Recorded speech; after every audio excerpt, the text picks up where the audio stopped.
오늘 은혜 받으실 하나님의 말씀은 미가서 5장 2절부터 4절 말씀입니다. 다 같이 합독하시겠습니다. 함께 합독하겠습니다. 베들레헴 에브라다야, 너는 유다 족속 중에 작을지라도 이스라엘을 다스릴 자가 내게서 내게로 나올 것이라. 그의 근본은 상고의 영혼에 있느니라. 그러므로 여인이 해산하기까지 그들을 붙여 두시겠고, 그 후에는 그의 형제 가운데 남은 자가 이스라엘 자손에게로 돌아오리니, 그가 야훼의 능력과 그의 하나님 야훼의 이름의 위엄을 의지하고 서서 목축하니 그들이 거주할 것이라. 이제 그가 창대하여 땅끝까지 미치리라. 아멘. 자, 오늘은 미가서를 하겠습니다. 미가서 아직도 조금 남았습니다. 뭐 올해 안에 끝나지 않을까 이 소선지서를 하고 있는데, 이제 보통 이 소선지서라 그러죠. 이게 장이 짧기 때문에 보통 소선지서, 모든 선지서의 주제는 거의 같습니다. 하나님을 떠나 있는, 하나님이 택한 하나님의 선민이었던 하나님 백성들에 대한 하나님의 어떤 징계가 있다는 거예요. 하나님이 택했는데 그들이 하나님을 버렸죠. 그렇기 때문에 하나님께서 그들을 징계할 수밖에 없는데, 하나님은 그 징계를 바로 이웃 열방들을 통해서 하십니다. 뭐 어떤 환경을 통해서 역사하시는데, 근데 그 이방 주변의 열국들이 하나님의 백성인 이스라엘을 다스릴 때, 또 공격할 때 어떤 선을 넘어선다는 거예요. 너무 지나치게, 아주 강하게 어떤 선을 너무 지나치게 하니까 하나님 볼 때 그것이 이쁘지 않은 거예요. 종종 우리가 그 부모 이야기 하잖아요.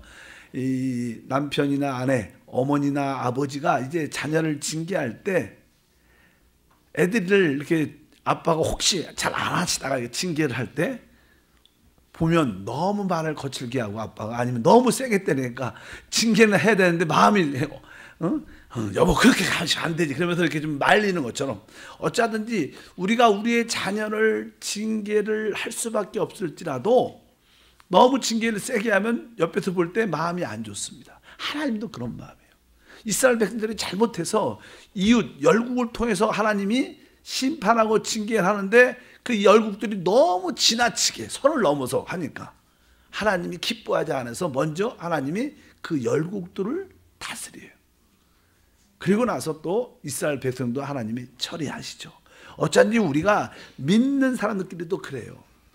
우리가 믿는 사람들이 혹시 잘못된 길로 갈 때 우리가 너무 심하게 돌을 던지고 정죄하고 판단한다면 그런 거 하나님이 썩 기뻐하지 않습니다. 여러분들이 어쩌든지 우리 형제 자매들일지라도 조금 부족함을 볼 때마다 그것을 긍휼히 바라보고 그들을 위해서 진짜 애통함으로 기도할 수 있는 그런 우리가 돼야지 하나님이 우리도 은혜를 주시고 또 그들을 돌이키는 그러한 은혜와 축복이 함께 할 수 있다. 그래서 오늘 또 말씀해 보면 당연하게 하나님을 떠나 있는 잘못된 이스라엘 백성이 그걸 하나님이 징벌하는데, 그냥 미가 선지자가 받은 예언의 말씀입니다. 원래는 미가야, 원래는 미가서라도 미가야입니다. 야에는 야해, 그런 야자가 야. 이 뜻은 다른 뜻이 아니라 야해 같은 하나님이 어디 있으랴, 이런 뜻이에요. 미가란 뜻이 원래. 이 놀라우신 하나님이 이런 분이 어디 있는가, 이런 뜻인데, 일단은 항상 모든 성경 전체의 중점은 예수 그리스도십니다. 그래서 우리가 성경을 읽을 때마다 그 안에서 어떻게 예수 그리스도가 계시되는가, 그것을 알아야 되죠. 근데 특별히 미가서에서는 어떻게 예수 그리스도가 계시되는가, 첫 번째는요, 우리가 이 5장 2절에 보면 이렇게 말씀합니다. 베들레헴 에브라다야, 너는 유다 족속 중에 작을지라도 이스라엘을 다스릴 자가 내게서 내게 나올 것이라. 그의 근본은 상고의 영혼에 있느니라. 바로 이게 보면 우리 그리스도죠. 그리스도. 성경의 중점이 그리스도니까 그리스도에 대해서 말씀하는 거예요. 우리 그리스도가 그 근원이 어디신가? 오늘 말씀에 뭐라고 써 있어요? 그의 근본은 상고 영원에 있다. 바로 그분이 스스로 계신 분이고, 그분이 모든 것의 시작이시고 처음이고, 그 모든 것이 그분이 모든 것의 근원 되신다고 말씀하는 거예요. 우리 그리스도가 바로 진짜 우리 하나님이시죠. 그분이 모든 것의 시작이요 영원함에 영원전에 함께 하시는 우리 하나님 것을 여기다 우리에게 보여주는 줄 믿습니다. 바로 그분이 바로 이제 육신으로 이 땅에 오실 때 어디에서? 바로 이 베들레헴에서 태어나시죠. 베들레헴에. 그래서 그 베들레헴에서 태어나기 위해서 그 당시에 모든 황제를 통하여 호적을 정리하라고 해서 그 요셉과 마리아가 글로 갈 수밖에 없는, 이 땅의 모든 주권이 하나님의 주권 안에 있는 거예요. 여러분 삶의 모든 환경과 모든 주권도 사실 하나님의 손 안에 있음을 믿으셔야 돼요. 그래야지 여러분들이 안식할 수 있습니다. 아, 내게 일어나는 모든 것이 하나님 손 안에서 이루어지는구나. 내가 그 섭리를 기쁨을 받아들이겠다. 그렇지 않으면 억울해서 못 살아요. 야, 그렇지 않으면 억울해갖고 속상해갖고 화병을 내갖고 일찍 죽습니다. 그렇지 않아요. 하나님의 손 안에서 이루어지니까 내가 이 기쁨 가운데, 이런 환경 가운데 내가 변화돼서 하나님 영광에 참여하겠다. 그 남들을 축복하겠다. 이런 마음을 가지면 모든 것이 쉽고 가벼워집니다. 그럼 여러분들이 그 인생을 잘 갈 수 있습니다. 우리 인생이 사실 어떻게 보면 사는 게 그 쉽지가 않아요. 왜 인생이 힘들까? 우리가 우리 안에 너무 욕심, 탐심, 정욕이 많아서 그래요. 갖고 싶은 게 너무 많은 거야. 근데 그렇게 되진 않죠. 그러다 보니까 지치고 힘들고 어려워지는 거야. 우리 주님께서 말씀하죠. 수고하고 무거운 짐들아 다 내게로 오라고. 나는 온유하고 겸손하니 내 멍에를 메고 내게 배우라고. 그 주님의 삶은 쉼이 있었고 안식이 있었어요. 왜?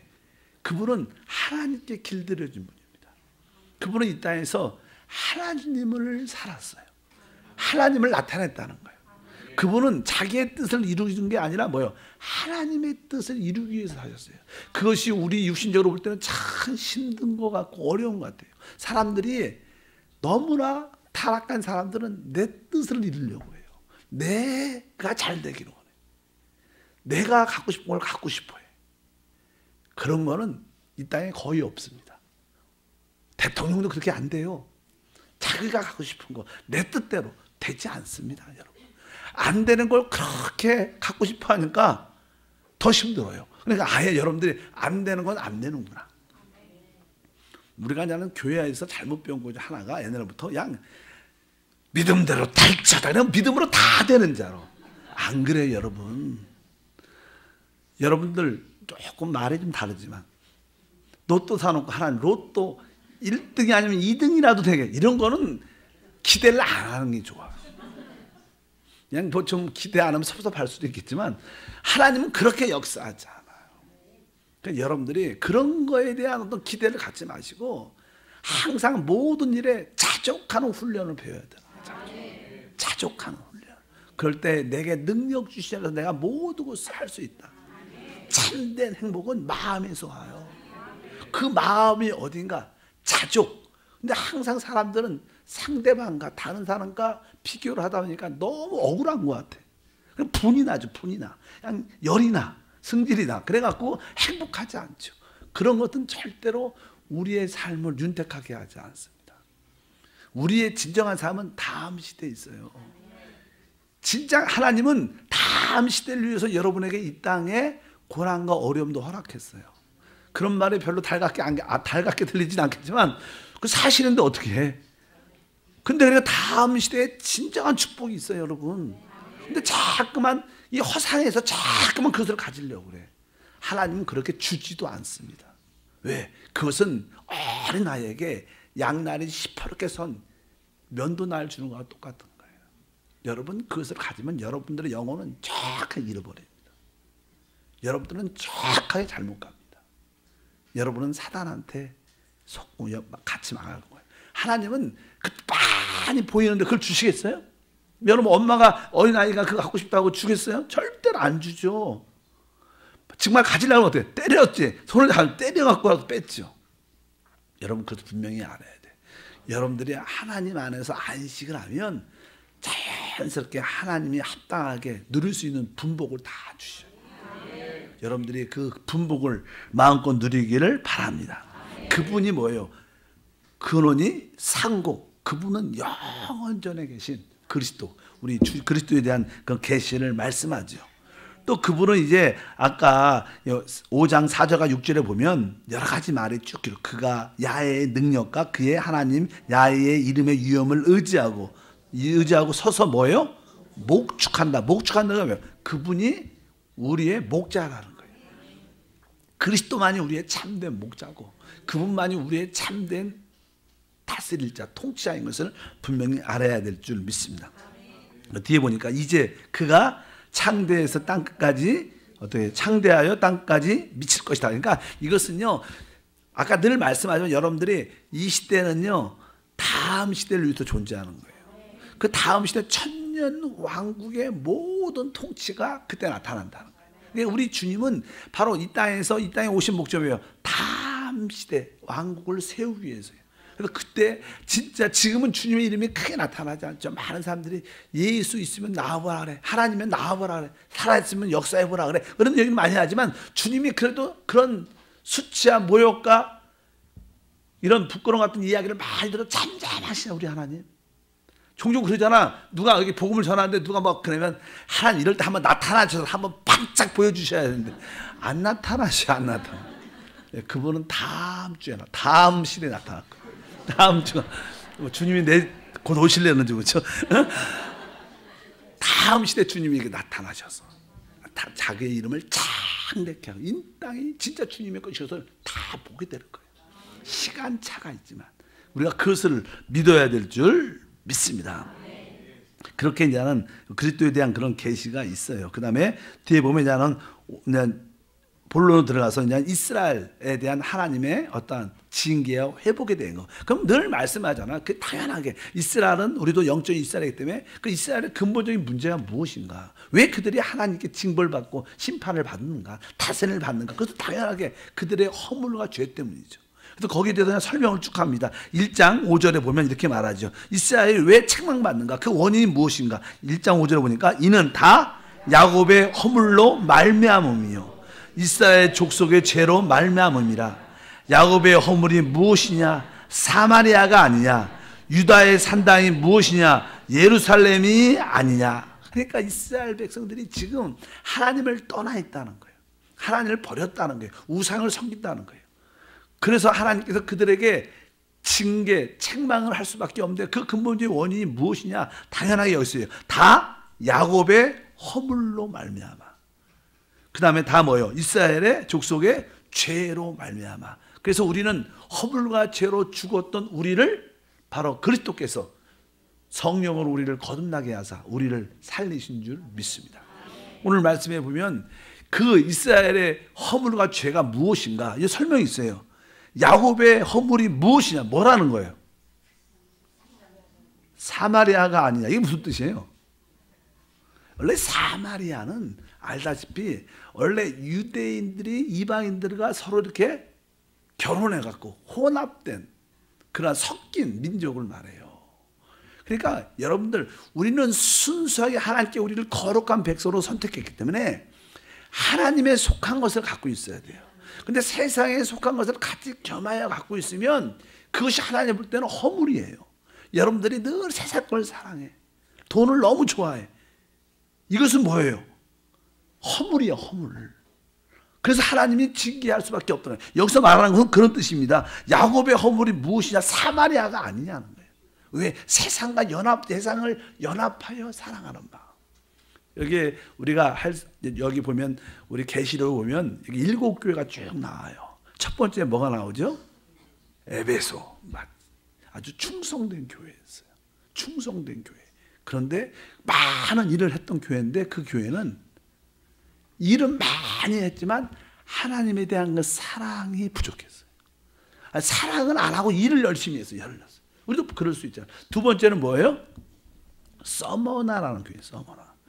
그러니까 핍박을 많이 받았어요. 그러니까 주님은 그 교회한테는 아무 소리 안 했어요. 칭찬만 했어요.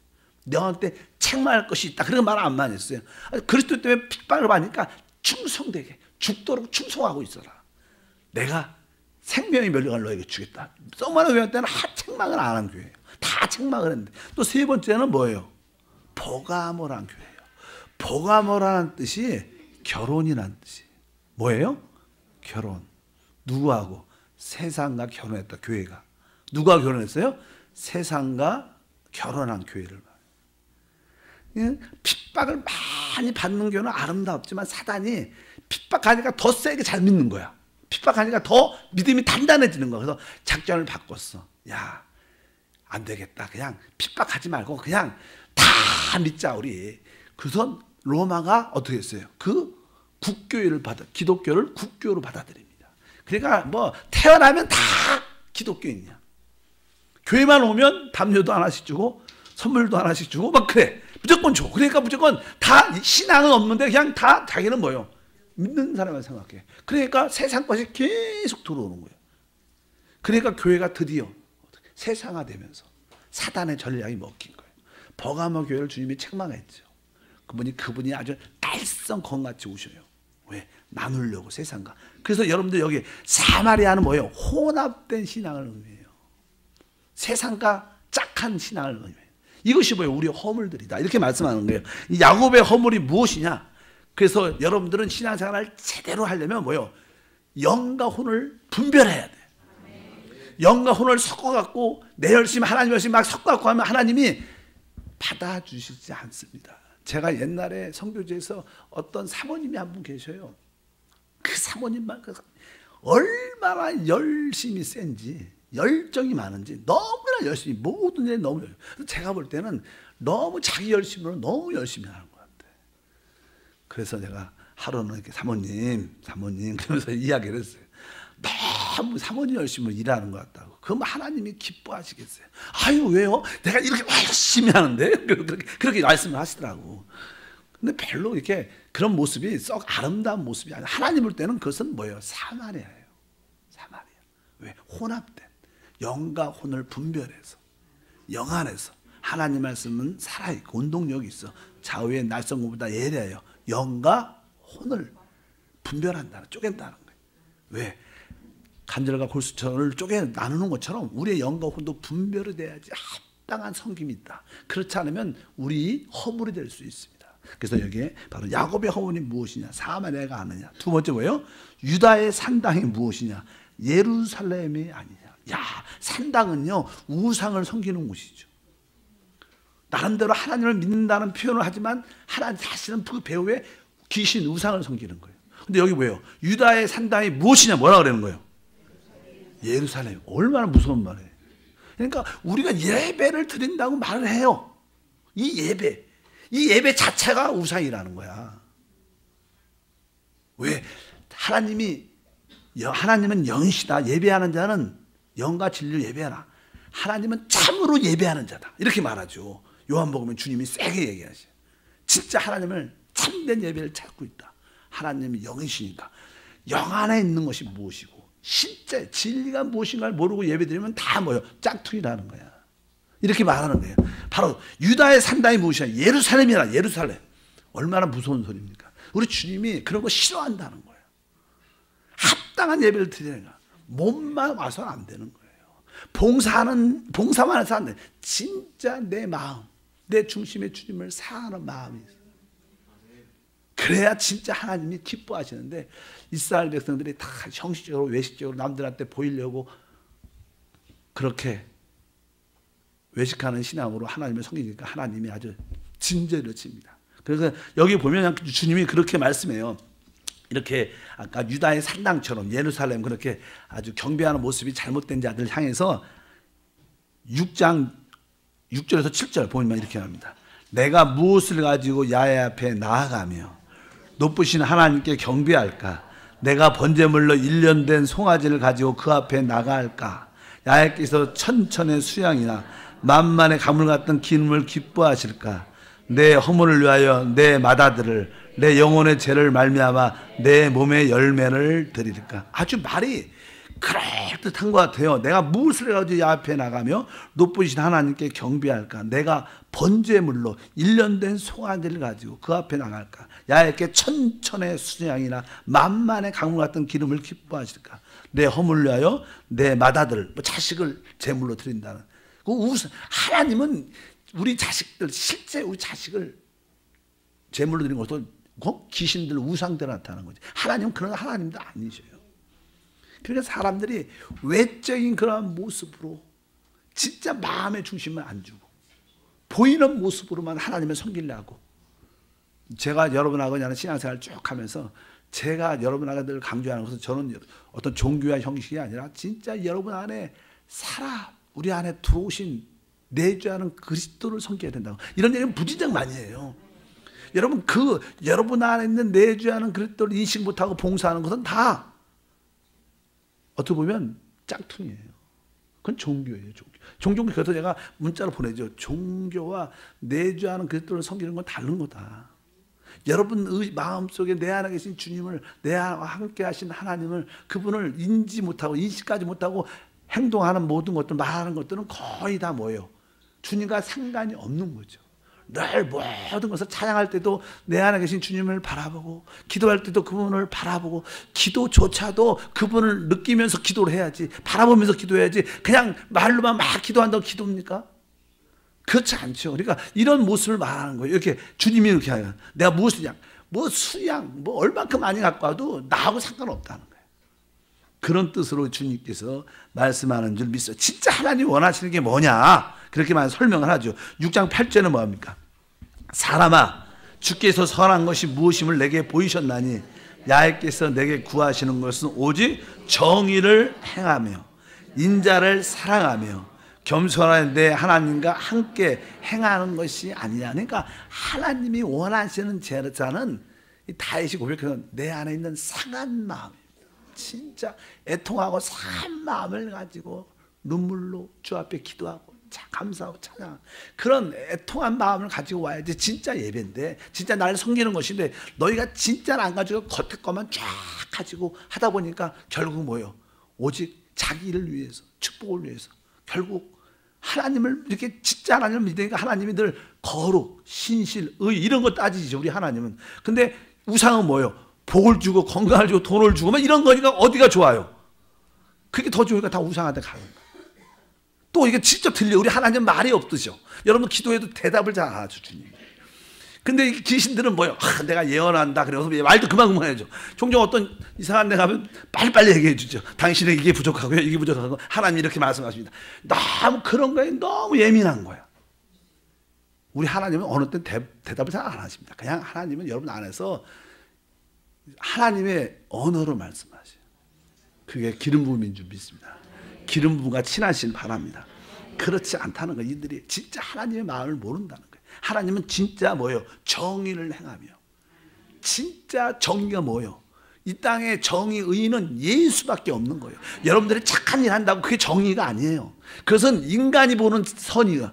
인간이 보는 선이나 악이나 다 똑같아. 하나님 볼 때는 인간의 선과 악은 똑같은 거야. 의미가 없. 민주주의, 민주주의, 사회주의 다 틀린 거예요, 여러분. 꽝입니다, 다. 하나님 볼 땐 다 죄예요. 무슨 사회주의가 의미가 있고 실패하고 민주주의가 자본주의가 의미가 있어. 다 틀린 거예요. 하나님 신본주의가 맞는 거예요. 진짜 정의는 예수 그리스도다.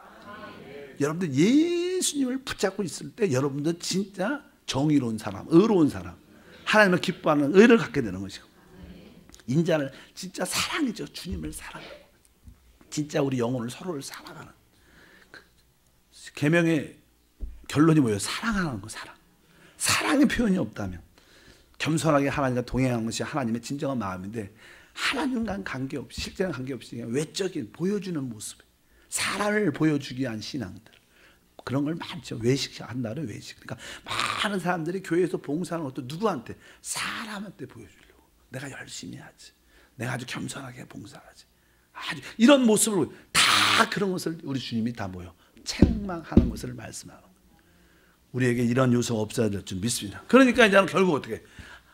그들은 하나님을 믿는다고 말하지만 사실 그들은 하나님을 떠나 있는 거예요. 그래서 하나님이 할 수 없이 돌아오라고 하나님이 어떻게 심판, 징계를 할 수밖에 없는 거예요.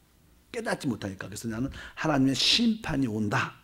이제 어떻게 오냐? 1장 3절과 4절에 보니까 야훼께서 그 처소에서 나오시고 강림하사 땅의 높은 곳을 밟으실 것이라. 그 아래에서 산들이 녹고 골짜기들이 갈라지기를 불 앞에 밀초 같고 비탈로 쏟아지는 물 같을 것이라. 아주 표현도 기가 막히게 하신 거예요. 산들이 녹고 골짜기들이 갈라지기를 불 앞에 밀초, 촛물이 녹아져도 흘러내리는 것처럼 비탈로 쏟아지는 물 같을 것이다. 아주 막 끔찍한 심판이, 우리 종종 우리 옛날에 일본이나 어떤 요번에 인도네시아나 이런 데서 해일이 순간에 밀려오잖아. 그냥 그렇게 하나님 심판이 몰려온다는 거예요. 이게 하나님 보여주는 거죠. 우리 인류한테 정신을 차려라. 그렇게 하나님 심판이 온다는 것을 이렇게 말씀하는 줄 믿습니다. 결국 이런 심판이 우리 가운데 밀려오고 있어요. 결국 어떻게? 우리도 망하고 이 땅도 다 망할 거라. 근데 결국 이 뒤에 보니까 3장 12절을 보면 이렇게 말해요. 이러므로 너희로 말미암아 시온은 갈아 엎은 밭이 되고 예루살렘은 무더기가 되고 성전에 사는 수풀의 높은 곳이 되리라. 결국 예루살렘과 시온산이 완전히 어떻게 멸망한다는 거예요. 아주 우리 하나님 세게 말씀하셔요. 그러니까 선지자가 이런 말을 갖고 이스라엘 백성한테 대언을 하는 거예요. 우리가 또 회개하고 돌아와라. 돌아오자 이렇게 말씀하신 줄 믿습니다. 그런 가운데도 늘 우리가 선지서의 핵심이 뭐예요? 하나님의 심판과 징계는 회복을 위한 거예요. 그냥 우리를 죽이려고 작정한 게 아니에요. 하나님의 심판, 징계는 무엇을 위해? 회복을 위한 거야. 살리기 위한 거예요. 그러니까 여러분들 두려워하지 말아야 돼요. 여러분 삶 속에 여러 가지 문제가 생기고 환란이 생기고 어려움이 생기건 나 죽으면 어떡하지? 이런 두려움을 갖지 말고 내가 회개해서 내가 영적으로 회복돼야겠다. 하나님께 돌아가야겠다. 이런 마음을 가지라고 주시는 거예요. 하나님의 징계와 모든 심판은 뭐예요? 회복을 위한 거예요. 여러분들 그것을 늘 기억하시면 두려워하지 않을 수 있어요. 다만 우리는 회개하고 돌이켜야죠. 그래서 이제 그들이 결국 하나님의 이러한 징계와 심판을 통해서 그들이 회복되는 은혜의 역사를 받게 될 줄 믿습니다. 우리 하나님은 어떻게 회복하냐? 일단 하나님은 그 수많은 사람을 다 회복하지 않고요. 그 중에 하나님이 남은 자들을 찾으셔요. 남은 자 사상. 이렇게 하는 신학교에서 여러분 성경대학, 성경학교에서 하는 이스라엘 보면 남은 자 그런 표현을 많이 해요. 남은 자. 하나님께서 남겨둔 자를 찾으셔서 그들을 통해서 하나님의 뜻을 이루신다. 그래서 남은 자 사상 그런 신학이 있는데 어찌하든지 하나님은 남은 자, 어떻게 보면 이 땅에 이 마지막 시대 이기는 자죠. 우리 교회에서는 이긴 자를 통해서 하나님의 뜻을 완성하신다는 거예요. 하나님은 그 남은 자, 이긴 자를 예배해 놓으셨다는 거예요. 그것이 하나님의 구원과 회복의 길인 줄 믿습니다. 우리 교회가 그런 남은 자, 이기는 교회가 돼야 되고, 여러분 개인적으로는 여러분들이 남은 성도, 어떻게 이기는 성도가 돼서 하나님의 영광의 회복에 참여하기를 주님은 축복합니다. 그래서 2장 12절에 보니까 야곱아 내가 반드시 너희 무리를 다 모으고 내가 반드시 이스라엘의 남은 자를 모으고 이렇게 말해요. 다시 한번 하나님이 그 중에 진짜 하나님이 택한 사람들을 모아서 다시 한번 회복의 역사를 다 일으키겠다. 이렇게 주님께서 우리 가운데 말씀하신 줄 믿습니다. 또 지금도 역사적으로도 실제로 이제 이 마지막 시대에 하나님은 흩어져 있는 유대인 남은 자를 다시 한번 이곳저곳에서 다시 한번 예루살렘을 모으실 거예요.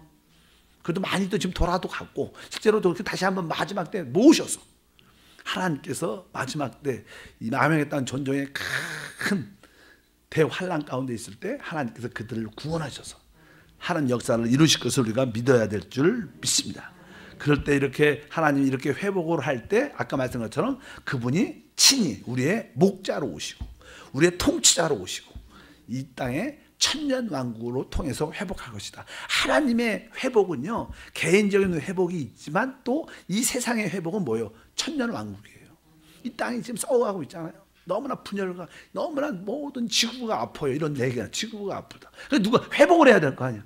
어떻게? 천년 왕국으로. 그럴 때 땅도 하늘도 바로 이 모든 생명체도 또 우리 사람들도 회복되는 그런 역사가 함께할 줄 믿습니다. 그래서 천년 왕국에서 하나님은 이 모든 것을 회복시킬 것이에요. 그래서 우리는 그 천년 왕국을 기다리고 소망하는 거예요. 우리의 참된 회복은 거기에서 나타납니다. 그것이 주님이 다시 오실 때, 그럼 우리는 그것을 주님의 재림이라고 말하고, 우리는 또 휴거라고 말하고, 그것이 뭐예요? 천년왕국의 시작을 말해요. 이것이 참된 모든 것의 회복인데, 그 회복을 꿈꾸는 거예요. 그러니까 우리가 치유되고 회복되는 뭐예요? 다시 오실 주님을 사모해야 돼요. 이 땅에서 오래 살고 잘 먹고 사는 게 중요한 게 아니고, 주님의 다시 오심이 우리의 목표가 되고 방향이 돼야 될 줄 믿습니다. 그동안 여러분들이 열심히 영적으로 성숙해져서 영적인 열매로 하나님께 곳간으로 옮겨지는 역사가 함께 할 줄 믿습니다. 그래서 미가서 4장이죠. 4장에 1절부터 5절에 보면 이제 천년 왕국을 통해서 이스라엘을 회복하는 그러한 말씀들이 아주 길게 써 있어요. 그래도 한번 1절 읽으면, 끝날에 이르러는 야훼의 전의 산이 산들의 꼭대기에 굳게 서서 작은 산들 위에 뛰어나고 민족들이 그리로 몰려갈 것이라. 곧 많은 이방 사람들이 가며 이르기를, 오라, 우리가 야훼의 산에 올라가서 야곱의 하나님 전에 이르자. 그가 그의 도를 우리를 가르치실 것이라. 우리가 그의 길을 행하리라 하리니 이는 율법이 시온에서부터 나올 것이요 야훼의 말씀이 예루살렘으로부터 나올 것이라. 그가 많은 민족들 사이에 이를 심판하시며 먼 곳 강한 이방 사람들을 판결하시리니, 무리가 그 칼을 쳐서 보습을 만들고 창을 쳐서 낫을 만들 것이며, 이 나라와 저 나라가 다시는 칼을 들고 서로 치지 아니하며 다시는 전쟁을 연습하지 아니하고 각 사람의 자기 포도나무 아래 자기 무화과 아래 앉을 것이라. 그들을 두렵게 할 자가 없으리니 이는 만군의 야훼의 말씀하셨느니라. 만민이 각각 자기의 신의 이름을 의지하여 행하되 오직 우리는 우리 하나님 야훼의 이름을 의지하여 영원히 행하리로다. 여기에 이것은 뭐 이렇게 우리가 찬양도 그런 거 있지 않습니까? 율법이 시온에서 나오고, 이것은 다른 것이 아니라 주님께서 이 땅에 천년왕국을 세우시고 나서 거기서부터 하나님의 생명의 가르침이 우리 가운데 온 땅에 넘치게 나타날 것이다. 그래서 바다가 이 땅을 덮는 것처럼 바로 하나님의 여호와라는 지식이 이 땅에 충만해지는 그런 축복이 어느 때 이루어지냐? 그것은 바로 주님이 다시 이 땅을 천년왕국으로 만들 때 모든 것이 회복될 것이다. 그래서 우리가 늘 천년왕국을 이야기하는 것이 하나님의 회복의 결정체가 천년왕국이에요. 그것이 우리의 뭐요? 꿈과 비전과 목표가 되어야 돼요. 우리가 이기는 자가 돼서 그리스도와 함께 통치하는 그런 축복에 참여하는 모든 것이 되어야 될 줄 믿습니다. 원래 아담과 하가 에덴 동산에서 창조되고 그 땅을 누렸을 때는 그 땅에는 부유한 풍성한 열매가 가득한 땅이었어요. 하나님을 최고도로 누린 땅이었습니다. 근데 거기에 마귀의 미혹으로 말미암아 그 축복의 땅에서 쫓겨나죠. 그리고 이제는 이마에 땅과 수고를 해야지 먹고 사는 그런 인생이 시작됐죠. 그래서 이 땅에는 우리가 수고한 만큼 열매를, 소득을 내지 않습니다. 왜? 저주를 받았기 때문에. 바로 특별히 가인이 동생을 죽임으로 바로 그 피가, 바로 그 피로 말미암아 이 땅이 저주를 받았기 때문에 이 땅은 효력을 잘 안 내요. 우리가 진짜 이 땅에서 수고한 만큼만 먹고 살아도 행복할 텐데 수고한 만큼 얻지를 못해요. 노동자들도 열심히 일하지만 그렇게 얻지 못해요. 또 이 땅의 모든 생명, 모든 농부도 마찬가지고 모든 일들이 다 수고한 만큼 얻지 못하죠. 그러나 천년 왕국이 되면 그것이 저주가 풀리고 그것이 회복이 되는 거예요. 그러니까 그때는 편안하게 되는 거예요. 그때는 누림을 갖는 시간이에요. 하나님 앞에서 안식하는 시간입니다. 그때는 직장 안 다닙니다. 아멘. 그때는 수고 안 합니다. 그때는 정말 모든 것이 풍성해질 거예요. 서로 전쟁할 필요가 없어요. 여기 그런 전쟁 맞아요. 서로 보수를 만들고 창을 쳐서 낫을 만들고 저 나라와 이 나라 서로 전쟁을 연습하지 않는다. 전쟁 지금도 종종 보여요. 우리 남북이 탁 전쟁하려고 또 미국과 중국이 막 붙고 여러 가지 나라들이 계속 전쟁 중동은 계속 이렇게 늘 싸움이 땅에 있어요. 늘 사람들이 불안한데 그런 모든 것이 다 끝날 거야. 그것이 뭐예요? 진정한 인류의 축복과 해방이다. 이것은 우리 몇 년 동안 크리스찬들만 누리는 게 아니라 이 땅의 인류들이 하나님의 창조물인 지구 사람들이 다 누려야 될 그런 축복들을 말씀하는 줄 믿습니다. 그래서 천년왕국은 하나의 큰 절기죠. 원래 구약에 뭐 유월절 이렇게 절기가 있어요. 이런 절기의 핵심이 뭐예요? 오순절, 초막절, 절기가 뭐예요? 일 안 하고 뭐 안 된 것 같고 누리고 쉬는 거, 노는 거예요. 논다는 표현이 좀 이상하지만 노는 거, 쉬는 거예요. 안식하는 거예요. 천년왕국은 뭐예요? 절기야. 뭐예요? 그냥 마음껏 쉬는 거야. 마음껏 누리는 거야. 믿으시면 아멘. 누구와 함께? 주님과 함께. 우리끼리 놀면 재미가 없어요. 주님과 함께하면 아주 거기에 참된 만족과 축복이 함께할 줄 믿습니다. 그래서 따라할까요? 천년왕국은 누리는 절기다. 그래서 보통 천년왕국을 우리가 영적으로 초막절이라고 표현해요. 초막절. 초막절은 모든 것을 다 추수해 갖고 마음껏 먹고 누리는. 그것이 뭐예요? 천년왕국을 상징하는 거예요. 바로 천년왕국은 절기, 수고하는 곳이 아닙니다. 안식하고 누리는 최고 절기가 곧 올 거야. 종종 여러분들도 그러잖아. 일을 하다 보면 휴가 좀 왔으면, 휴가 한 일주일만 했으면 좋겠다. 이번 휴가는 어디 가야지. 뭐 어디를 가고 어떤 나라 도시를 가고 어떤 섬을 가고 막 그렇게 요즘에는 워낙 여행을 잘 다니니까. 근데 진짜 휴가가 와요. 주님 그게 천년왕국인 줄 믿습니다. 이런 이야기가 쭉 기록되어 있습니다. 근데 그냥 여기서 이런 모든 것을 그냥 미가가 그냥 말씀을 쭉 한대. 그냥 미가 선지자가 하나 느끼는 게 하나 있는데 그게 뭐냐면 미가 선지자가 이스라엘 백성들을 그렇게 패역한 모습, 하나님을 떠나 있는 우상을 숨기는 모습, 하나님께 돌아오지 않는 그런 모습을 보니까 너무나 뭐예요? 낙담이 되는 거야. 너무 낙담. 진짜 하나님을 잘 믿어야 되는데 하나님 백성들이 잘 믿지 않는 그런 모습을 보니까 얼마나 마음에 실망이 되겠어요. 그런 실망에 대한 표현을 이렇게 합니다. 7장 1절과 2절 다 이건 미가가 이스라엘 백성들의 그 패역한 모습, 하나님을 떠나 있는 모습, 돌아오지 않는 그런 모습을 보면서 이렇게 말씀해요. 1절과 2절 재앙이로다 나여 나의 여름가위를 딴 후와 포도를 거둔 후 같아서 먹을 포도송이가 없으며 내 마음에 사모하는 처음 익은 무화과가 없도다. 경건한 자가 세상에 끊어졌고 정직한 자가 사람 가운데 없도다. 무리가 다 피를 흘리려고 매복하며 각기 그물로 형제들을 잡으려고 하고. 여기 보니까 이제는 여름 풍성한 과일을 다 따갖고 이제 다 그냥 다 딴 후. 여기 보니까 나는 그래갖고 포도를 거둔 후 같아서 먹을 것이 옛날에 잘 익었을 때는 막 포도도 풍성하고 과일도 풍성하고 그거 막 먹고 신났는데 이제 다 따갔어. 다 끝났어요. 그리고 나서 그냥 밭을 닦아보니까 아무것도.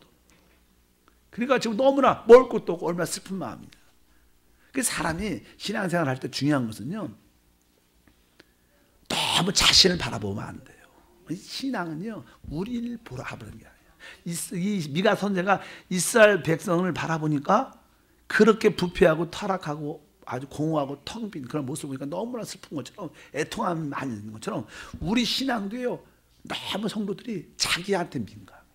내 상태, 여러분 상태를 깊이 보면 볼수록 여러분들은 실망할 것밖에 없어. 그건 사실이에요.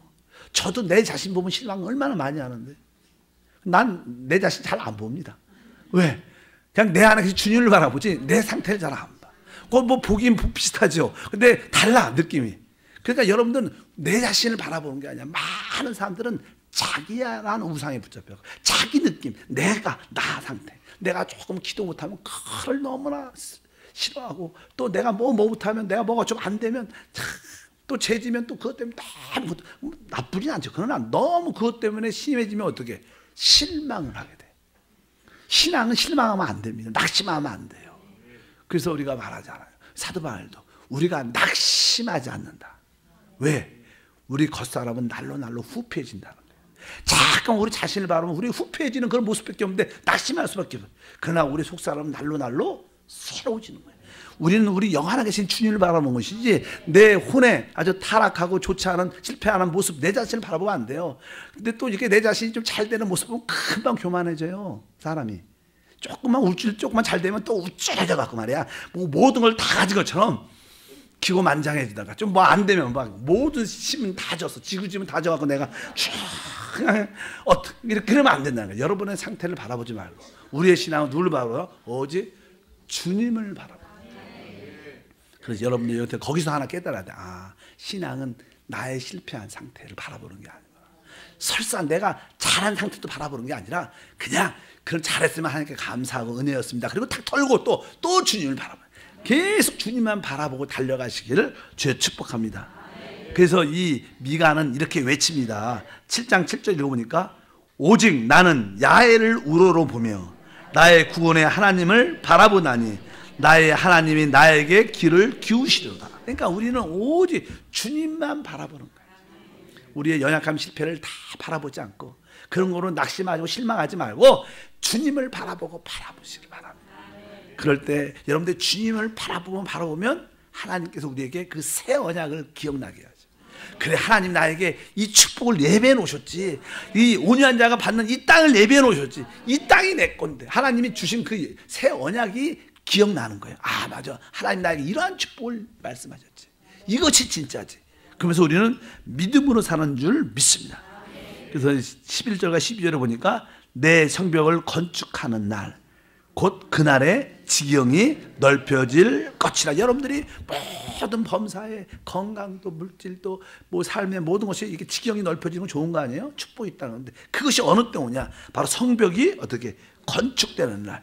그것은 뭐야? 천년왕국이 올 때 확실히 이루어질 것이다. 그것을 거기에 대한 우리에게 예언의 말씀을 주시는 줄 믿습니다. 그래서 이제 우리는 주님께 어떻게 할 수 있어요? 하나님께 감사하세요. 하나님이 이런 일을 위해서 저를 세우셨고 또 나같이 이렇게 믿음에 이기는 사람을 같이 몇 사람이 한세 동역자로 서로 붙여주셨어요. 우리는 뭐예요? 서로 동역자죠. 우리는 사역자죠. 이런 사람과 같이 갈 수 있도록. 아, 나에게 믿음의 동역자, 우리 지역에 우리 교역자도 있고 우리 지역장도 있고 우리 부지역장도 있고 우리 일꾼 같이 봉사하면서 이것을 이룰 수 있도록 하나님이 우리를 남겨주신 줄 믿습니다. 그런 뜻이냐? 18절에 주와 같은 신이 어디 있으리까? 주께서 죄악과 그 기업에 남은 자의 허물을 사유하시며 인애를 기뻐하심으로 진노를 오래 품지 아시아니라. 다시 우리를 불쌍히 여겨서 우리의 죄악을 발로 밟으시며 우리의 모든 죄를 깊은 바다에 던지시리로다. 주께서 옛적에 우리 조상에게 맹세하신 대로 야곱에게 성실을 베푸시며 아브라함에게 인애를 더하시다. 이 모든 것을 하나님이 회복하는 그 뜻을 이루어 주실 것이다. 그래서 우리의 꿈은 지금 이 땅에서 이루어진 시대가 아니에요. 이 땅에서는 다만 처음 익은 열매를 맛보는 시간이에요. 맛보는 시간. 여기서 다 누리는 게 아니라 맛을 보니까 아, 앞으로 좀 있으면 그것이 수술돼서 넘치지. 맛보는 시간이지. 그것을 이 땅에서 몽창 가지려고 하니까 시험이 많이 들지. 몽창 가져지지도 않습니다. 그러니까 그런 걸 기대하지 마시고 하나님께서 우리에게 주신 참된 위로와 소망이 무엇인가 알아요. 믿으시면 아멘. 여러분에게 그러한 은혜와 축복이 함께하길 바랍니다. 어쨌든 우리 하나님은 좋으신 하나님. 그것을 영적으로, 그래서 에베소에서도 말하지, 하늘에 속한 신령한 복을 주시되 이렇게 해요. 영의 복을, 영적인 영원한 복을 주셨다는 거예요. 이런 복들은 자동차는 5년 가면 바꿔야 돼요. 집도 뭐예요? 20년 가면 바꿔야 돼요. 남편도 바꿔야 될지 모르겠지만 어차피 바꿔야 돼. 모든 것이 다 바뀌어. 이 땅에 있는 건 다 바뀌는 거야. 근데 영적인 복은 변치 않는다. 하늘에 속한 신령한 복을 주시되 우리를 하나님의 아들로 삼으시고 기억하시기 바랍니다. 기도하겠습니다. 하나님 아버지 감사합니다. 다시 한번 미가서를 통해서 우리에게 주시는 그 위로의 말씀이 채워지게 도와주시고 또 분명하게 하나님이 왜 우리를 이렇게 다스리고 징계한 걸 분명히 알게 도와주시옵소서. 야곱의 허물이 늘 세상과 혼합된 사마리아입니다. 유다의 그 우상이 바로 예루살렘 하나님을 경배하는 모습이지만 그것이 다 육신의 경배인 것을 분명히 알고 여기서 다 버리고 떨쳐버리고 참된 예배와 경배를 갖게 하옵소서. 주 예수 이름으로 기도함나이다.